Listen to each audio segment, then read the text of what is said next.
Hello friends, welcome to English கற்றுக்கலாம். நாம் இன்றைக்கி வீடியோவில் ஒரு பாசிட்டிவான கேள்வி நம்ம எப்படி கேட்கணும் அப்படின்னும், அந்த கேள்விக்கு நம்ம பாசிட்டிவாக எப்படி பதில் சொல்லணுங்கிறதையும், நெகட்டிவாக எப்படி ஆன்சர் பண்ணுறதுங்கிறதையும் நம்ம இந்த வீடியோவில் நம்ம கற்றுக்கலாம். இந்த சேனல் இப்போ தான் நீங்கள் ஃபர்ஸ்ட் டைமாக பார்க்குறீங்க அப்படின்னா மறக்காமல் சேனலை சப்ஸ்கிரைப் பண்ணி வச்சுக்கோங்க. வீடியோ உங்களுக்கு யூஸ்ஃபுல்லாக இருந்தால் உங்களோட ஃப்ரெண்ட்ஸ்க்கு நீங்கள் ஷேர் பண்ணுங்கள். நம்ம பார்க்க போகிற ஃபர்ஸ்ட் சென்டென்ஸ் என்ன அப்படின்னா, நீ பள்ளிக்கு போகிறாயா? இது ஒரு பாசிட்டிவான ஒரு கேள்வி. இந்த கேள்விக்கு நம்ம 2 விதமாக பதில் சொல்லுவோம். ஒன்று, ஆமாம் நான் போகிறேன், இல்லைன்னா இல்லை நான் போகலை அப்படின்னு நம்ம சொல்லுவோம்ல. ஸோ இதை எப்படி இங்கிலீஷில் சொல்லலாம்னு பார்க்கலாமா? நீ பள்ளிக்கு போகிறாயா? இது நம்ம இங்கிலீஷில் do you go to school? Do you go to school அப்படின்னு நம்ம கேட்கணும். ஆம் நான் பள்ளிக்கு போகிறேன். இது வந்து பாசிட்டிவாக நம்ம பதில் சொல்கிறோம். இந்த ஆன்சர் நம்ம எப்படி இங்கிலீஷில் சொல்லலாம் அப்படின்னா, yes I go to school. Yes I go to school. ஆம் நான் பள்ளிக்கு போகிறேன். இல்லை நான் பள்ளிக்கு போகவில்லை. இல்லை நான் பள்ளிக்கு போகவில்லை. இதை நம்ம எப்படி சொல்லலாம் இங்கிலீஷில் அப்படின்னா, no I don't go to school. No I don't go to school. இல்லை நான் பள்ளிக்கு போகவில்லை. நெக்ஸ்ட் பார்க்கலாமா? நீ கல்லூரிக்கு போகிறாயா? இந்த கேள்வியை நம்ம பாசிட்டிவாக நம்ம கேட்குறோம். நீ காலேஜுக்கு போறியா அப்படின்னு சொல்லி நம்ம கேட்போம்ல. ஸோ அதுக்கு எப்படி 2 பதில் நம்ம எப்படி சொல்லுவோம்? ஆமாம் நான் கல்லூரிக்கு போகிறேன் அப்படின்னு நம்ம ஒன்று சொல்லுவோம். இல்லை அப்படின்னா இல்லை நான் கல்லூரிக்கு போகவில்லை அப்படின்னு நம்ம சொல்லுவோம். ஸோ அதை எப்படி இங்கிலீஷில் சொல்லலாம்னு பார்க்கலாமா? நீ கல்லூரிக்கு போகிறாயா? Do you go to college? Do you go to college? நீ கல்லூரிக்கு போகிறாயா? ஆம் நான் கல்லூரிக்கு போகிறேன். Yes I go to college. Yes I go to college. இல்லை நான் கல்லூரிக்கு போகவில்லை. இல்லை நான் கல்லூரிக்கு போகவில்லை. No I don't go to college. No I don't go to college. Next sentence நம்ம பார்க்கலாம். அவன் சந்தோஷமாக இருக்கிறானா? இது வந்து ஒரு பாசிட்டிவான ஒரு கேள்வி. இதுக்கு நம்ம 2 பதில் சொல்லுவோம். பாசிட்டிவாகவும் நம்ம பதில் சொல்லுவோம், நெகட்டிவாகவும் நம்ம பதில் சொல்லுவோம். ஆம் அவன் சந்தோஷமாக இருக்கிறான். இது வந்து ஒரு பாசிட்டிவான ஆன்சர். இல்லை அவன் சந்தோஷமாக இல்லை. இது வந்து ஒரு நெகட்டிவான answer.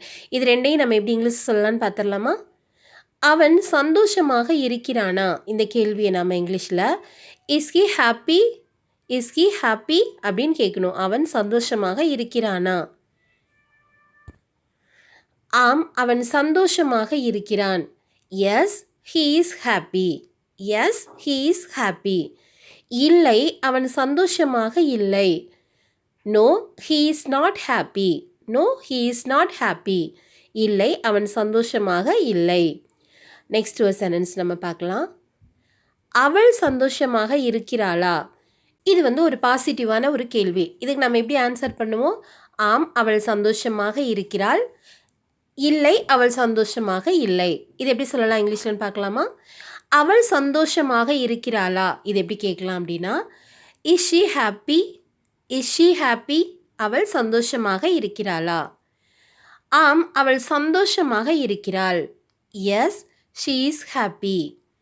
S she is happy. இல்லை அவள் சந்தோஷமாக இல்லை. No she is not happy. No she is not happy. இல்லை அவள் சந்தோஷமாக இல்லை. நம்ம இன்னொரு சென்டென்ஸ் பார்க்கலாம். உனக்கு பசிக்கிறதா? நம்ம கேட்போம் இல்லையா? இல்லை நம்மக்கிட்டே யாராவது கேட்டாலும் நம்ம என்ன பதில் சொல்லுவோம்? ஆமாம் எனக்கு பசிக்குது. இல்லை எனக்கு பசிக்கலை. இந்த 2 பதில் நம்ம சொல்லுவோம் இல்லையா? ஸோ அதை எப்படி இங்கிலீஷில் சொல்லலான்னு பார்க்கலாமா? உனக்கு பசிக்கிறதா? இது எப்படி சொல்லலாம் இங்கிலீஷில் அப்படின்னா, do you hungry? Do you hungry? உனக்கு பசிக்கிறதா? ஆம் எனக்கு பசிக்கிறது.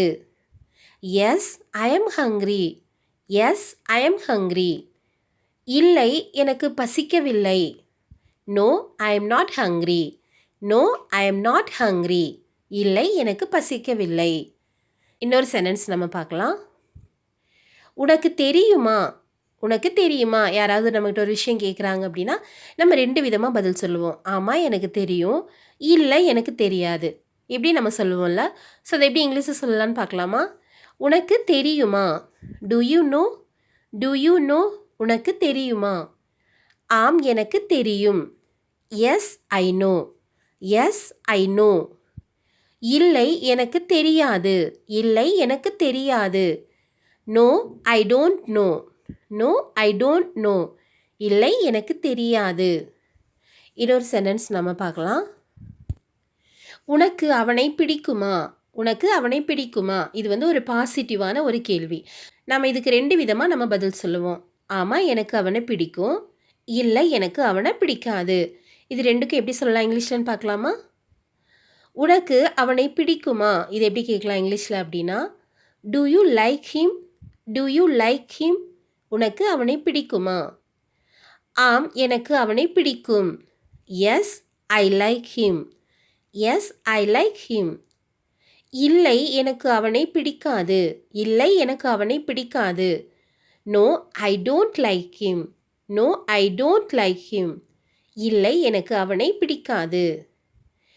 நெக்ஸ்ட் ஒரு சென்டென்ஸ் நம்ம பார்க்கலாம். உனக்கு அவளை பிடிக்குமா? உனக்கு அவளை பிடிக்குமா?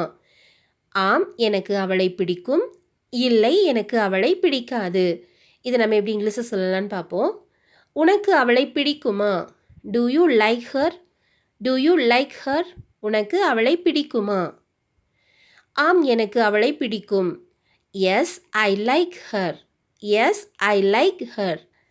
இல்லை எனக்கு அவளை பிடிக்காது. No I don't like her. No I don't like her. இல்லை எனக்கு அவளை பிடிக்காது. நெக்ஸ்ட் ஒரு சென்டென்ஸ் நம்ம பார்க்கலாம். நீ தயாரா? இது நம்ம வந்து ஒரு பாசிட்டிவாக நம்ம கேட்குறோம். நீ ரெடியாக இருக்கிறியா அப்படின்னு சொல்லி கேட்போம்ல. ஒன்று நம்ம இதுக்கு என்ன ஆன்சர் பண்ணுவோம்? ஆம் நான் ரெடியாக இருக்கிறேன். இல்லை நான் ரெடியாக இல்லை. இந்த மாதிரி நம்ம பதில் சொல்லுவோம். ஸோ அதை எப்படி இங்கிலீஷில் சொல்லலான்னு பார்க்கலாம். நீ தயாரா? Are you ready? Are you ready? நீ தயாரா? ஆம் நான் தயார். Yes I am ready. Yes I am ready. இல்லை நான் தயார் இல்லை. No I am not ready. No I am not ready. Next ஒரு சென்டென்ஸ் நம்ம பார்க்கலாம். அவனால் நீந்த முடியுமா? அவனால் நீந்த முடியுமா? இதுக்கு நம்ம எப்படி 2 விதமாக எப்படி பதில் சொல்லுவோம்? அவனால் நீந்த முடியும். அவனால் நீந்த முடியாது. இந்த 2 ஆன்சர் நம்ம சொல்லுவோம் இல்லையா? ஸோ அதை எப்படி இங்கிலீஷில் சொல்லலான்னு பார்க்கலாம். அவனால் நீந்த முடியுமா? Can him swim? Can him swim? அவனால் நீந்த முடியுமா? அவனால் நீந்த முடியும். He can swim. He can swim. அவனால் நீந்த முடியாது. He can't swim. He can't swim. He cannot அப்படிங்கிறத நம்ம சுருக்கி தான் ஹீ காண்ட் அப்படின்னு நம்ம சொல்கிறோம். He can't swim. நெக்ஸ்ட் ஒரு சென்டென்ஸ் நம்ம பார்க்கலாம். உனக்கு ஐஸ்கிரீம் பிடிக்குமா? உனக்கு ஐஸ்கிரீம் பிடிக்குமா? இதுக்கு நம்ம எப்படி பதில் சொல்லுவோம்? ஆம் எனக்கு ஐஸ்கிரீம் பிடிக்கும். இல்லை எனக்கு ஐஸ்கிரீம் பிடிக்காது. இந்த மாதிரி நம்ம 2 விதமாக நம்ம பதில் சொல்லுவோம். ஸோ அதை எப்படி இங்கிலீஷில் சொல்லலான்னு பார்க்கலாமா? உனக்கு ஐஸ்கிரீம் பிடிக்குமா? Do you like ice cream? Do you like ice cream? ஆம் எனக்கு ஐஸ்கிரீம் பிடிக்கும். Yes I like ice cream. Yes I like ice cream. இல்லை எனக்கு ஐஸ்கிரீம் பிடிக்காது. No I don't like ice cream. No I don't like ice cream. இல்லை எனக்கு ஐஸ்கிரீம் பிடிக்காது.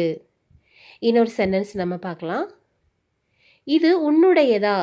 இது உன்னுடையதா? யாராவது நம்மக்கிட்ட ஒரு பொருள் காமிச்சு இது உன்னுடையதான்னு கேட்டால் நம்ம 2 விதமாக பதில் சொல்லுவோம். ஆமாம் இது என்னுடையது. இல்லை இது என்னுடையது இல்லைன்னு சொல்லுவோம். ஸோ அதை எப்படி இங்கிலீஷில் சொல்லலான்னு பார்க்கலாமா? இது உன்னுடையதா? இது எப்படி கேட்கணும் இங்கிலீஷில் அப்படின்னா, is it yours? Is it yours? இது உன்னுடையதா? ஆம் இது என்னுடையது. இதை நம்ம எப்படி சொல்லலாம் அப்படின்னா, yes it's mine. Yes it's mine. Mine அப்படின்னா என்னுடையது அப்படின்னு அர்த்தம். இல்லை இது என்னுடையது இல்லை. No it's not mine. No it's not mine. இல்லை இது என்னுடையது இல்லை. நம்ம இன்னொரு சென்டென்ஸ் நம்ம பார்க்கலாம். நீ விளையாடுகிறாயா? நீ விளையாடுகிறாயா? இது நம்ம எப்படி இங்கிலீஷில் கேட்கலாம் அப்படின்னா, do you play? To you play? இதுக்கு நம்ம 2 விதமாக பதில் சொல்லுவோம். ஆம் நான் விளையாடுகிறேன். இல்லை நான் விளையாடவில்லை அப்படின்னு நம்ம சொல்லுவோம். ஆம் நான் விளையாடுகிறேன். இது எப்படி சொல்லலாம் அப்படின்னா, yes I play. Yes I play. ஆம் நான் விளையாடுகிறேன். இல்லை நான் விளையாடவில்லை. No I don't play. No I don't play. நம்ம நெக்ஸ்ட் ஒரு சென்டென்ஸ் பார்க்கலாம். அவன் விளையாடுகிறானா? இதை எப்படி நம்ம இங்கிலீஷில் கேட்கலாம் அப்படின்னா, does he play? Does he play? இதுக்கு நம்ம எப்படி பதில் சொல்லுவோம்? ஆம், அவன் விளையாடுகிறான். இல்லை, அவன் விளையாடவில்லை. ஸோ ஆம், அவன் விளையாடுகிறான். இதை எப்படி சொல்லலாம் இங்கிலீஷில் அப்படின்னா, yes he plays. Yes he plays. அவன் விளையாடவில்லை. No doesn't play. No doesn't play. இல்லை, அவன் விளையாடவில்லை. நெக்ஸ்ட் ஒரு சென்டென்ஸ் பார்க்கலாம்.